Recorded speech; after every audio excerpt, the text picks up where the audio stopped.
books and some more. Kind of difficult to hold 10 books at the same time. So I recently set up all my paperbacks through Ingram, which is supposed to give me better international distribution. So anyone who doesn't live in the US, this is supposed to now make it easier, I think, for you to get hold of paperbacks. If you go into a bookstore and ask them, hopefully that means they can get hold of these. And last week all of these copies arrived while I was away, and they look pretty good. The only thing is they're a little bit skinnier than my local printer. So this one comes from my local printer and this one comes from Ingram. You can see it's a little bit skinnier. Obviously the paper is a bit thinner, but has a nice velvety feel. Yes, I know, I'm weird. I'm sure I'm not the first person to rub a book against my face. And for example, here are the latest Creepy Hollow books. The one on top is the Ingram one, and the one on the bottom is from my local printer. So if you order from me in South Africa, then you'll get one that looks like this.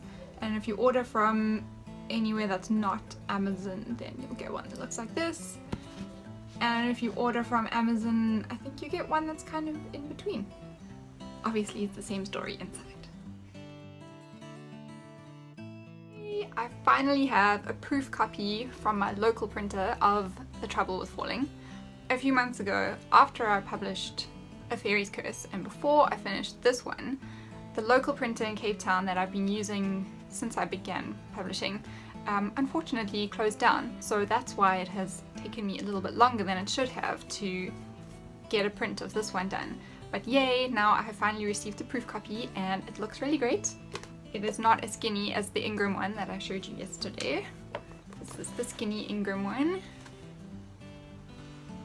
It looks pretty good. I like the paper inside, it's nice and soft. So I will be getting copies of this done really soon. Maybe I'll get copies before Christmas, and then maybe you can get copies before Christmas too.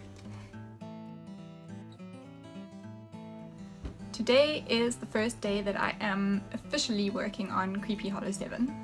I say officially because all the other times that I was working on it, I was supposed to be working on something else, like Creepy Hollow 6 or The Trouble with Falling or Raven. But now I'm officially allowed to work on it, which means I'll probably want to work on something else because that's the way writing normally goes for me. I have a small problem. I don't actually have a name for my main character yet. I know a lot about her, but I still haven't come up with a name because nothing has felt right yet. This is a little bit different for me because I had Violet's name from the beginning, from before I started writing the series, and Calla's name I had from when I was writing The Fairy Guardian, so by the time I got to book 4, obviously it had her name in my head for a long time.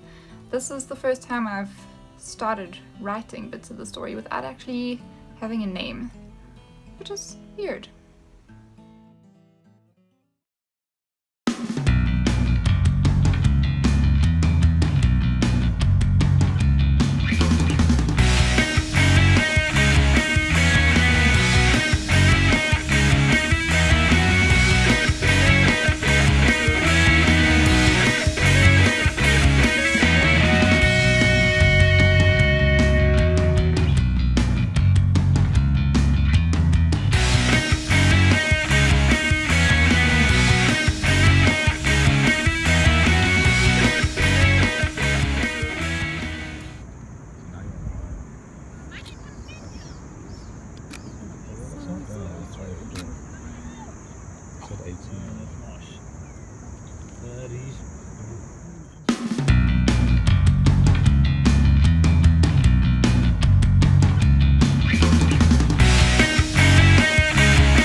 How amazing was that sunset last night?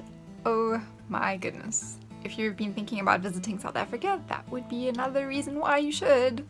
In other news, I still don't have a name for my main character in Creepy Hollow number 7, which is why I've been looking up sites like baby name sites and 1000 most unusual names in the US and stuff like that.